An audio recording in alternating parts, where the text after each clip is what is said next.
4.1 13 ক নাম্বার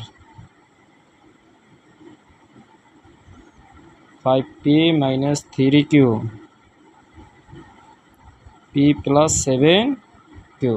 ঠিক আছে, ধরি 5p - 3q সমান x, p + 7q সমান কত y। তাইলে আমরা জানি এইটা x ধরলাম, এইটা y ধরলাম, এইটা x ধরলাম, এটা কি ধরলাম y ধরলাম। তাইলে x y সূত্র কি x + y/2 whole square minus x - y/2 whole square নাকি। তাইলে এখন আমরা x এর জায়গায় x এর মান বসাই দিই। 5p - 3q প্লাস y এর জায়গায় আমি বসাই দেবো কি p + 7q, নিচে কত 2 হোল স্কয়ার মাইনাস এই জায়গায় আমরা x এর মান বসাই দিলাম 5p - 3q, এই মাইনাসের মাইনাস বসাইলাম, আর এই মাইনাস আর এই প্লাসে এই যাইবে আবার মাইনাস এই পাশেরটা p - 7q, নিচে কত 2 হোল স্কয়ার।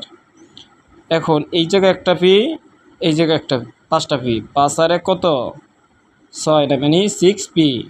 7টা থেকে যদি 3টা বিয়োগ হয়ে যায় তাহলে থাকে কয়টা 4টা 4q, নিচে 2 হোল স্কয়ার মাইনাস 1 আছে কত হলে 5 হবে 4, আর 3 আর 7 দুইটাই যেহেতু মাইনাস, দুইটাই যেহেতু কি মাইনাস, যার কারণে দুইটা কি হয়ে যাবে যোগ হয়ে যাবে নিচে 2 হোল স্কয়ার।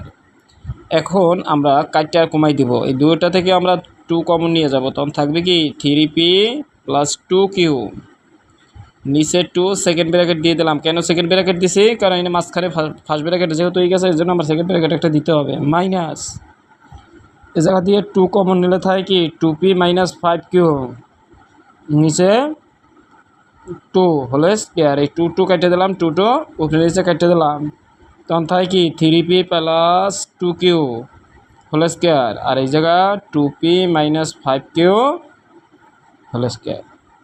তাহলে দুইটা কি কইছে, দুইটি রাশির, এই দুইটা রাশির বর্গ করলাম এবং কি বিয়োগ মানে অন্তরূপে দেখানো হলো।